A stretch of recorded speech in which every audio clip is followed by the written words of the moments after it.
Well, today is the State of the State address in South Dakota, and you invited the Duffys to come with their daughter Valentina. Can you explain why, Governor? Well, today will be when I give the people of South Dakota an update on where we sit as a state, the challenging year that we've had, but also where we can go from here and the opportunities that we can grasp a hold of for families. So I'll be talking a lot about strong families, about our economy, how well it's doing, how we can invest in our future, and also how we're going to focus on protecting life. So little Valentina's here because we are going to, I'm proposing a bill to the legislature that would prevent abortions for babies based on a Down syndrome diagnosis. So a doctor would not be prevented to conduct an abortion on a woman that because a child has been diagnosed specifically just for Down syndrome.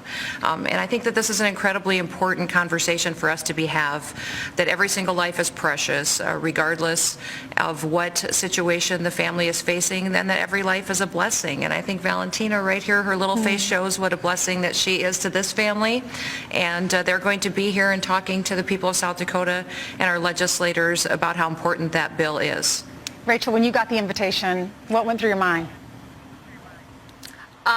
Just so proud of Governor Noem for taking on such an important issue. I don't think it's a coincidence that she's a mom and that this is coming out of a mom governor. And at this time especially, I think, we're living in a time where so many people are being censored, and I think Governor Kristi Noem is giving a voice to a group of people who don't have a voice, who don't have a lobby, who don't have anyone to fight for them other than their moms and good leaders like Governor Noem. And so I would just say to any woman who has a diagnosis, who gets that call from the doctor just like I did, Valentina has given me as much joy and pride as any of my other little babies. And she's an American, and she has a right to live just like everybody else. Sean, what would you say if a mom does get that diagnosis and she's fearful of what this might mean for her future? What would you say to her this morning?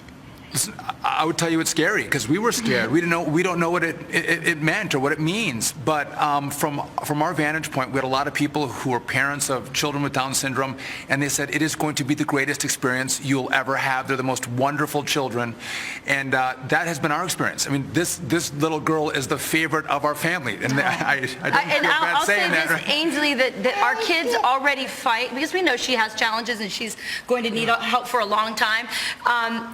Our kids fight over when we die, who gets her. So that will explain a lot about how she fits into the family. We're talking about our death. Right. What's up with I hope that's a long time from now. Me too. Me too. She is beautiful, Ainsley, and what a beautiful story. Go ahead. I'm sorry, Governor. I think what's so important about this is that stories have power, and stories are inspirational. So we can talk about facts, and I can stand up today and talk to the people of South Dakota about how great our economy is doing, how successful our businesses are because we didn't shut down in our state, how our people are happy because we let them use personal responsibility to get through the pandemic.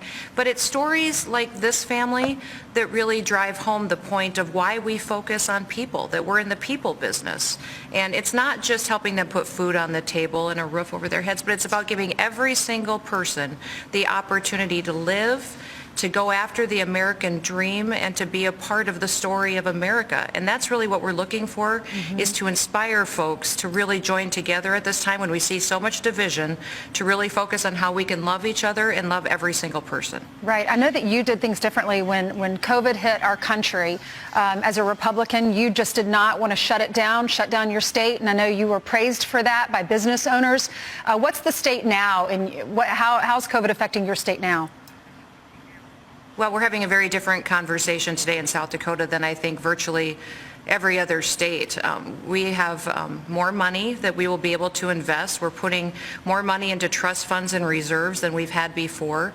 Our sales tax is up. We've set records in tourism and outdoor spending that has happened in South Dakota. While other states will be cutting spending, raising taxes, or borrowing more money, that is not our story in South Dakota.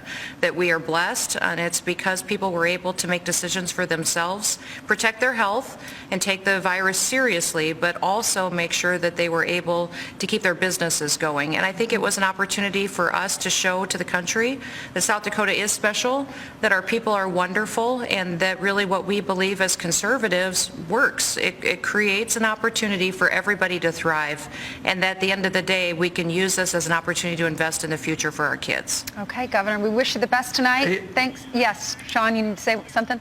Oh, Angie, I was going to say, we came here last night to the governor's house and went to dinner with her husband, and we went to out to eat with the kids. They all came with us, and the kids were amazed. They got to go to the restaurant without a mask, because this is what freedom looks like in South Dakota with the great governor. They're like, we can go and we can make choices, and it's been very cool to be in South Dakota with Governor Noem. Well, I'm sure great she'd to have invite them you to here. stay.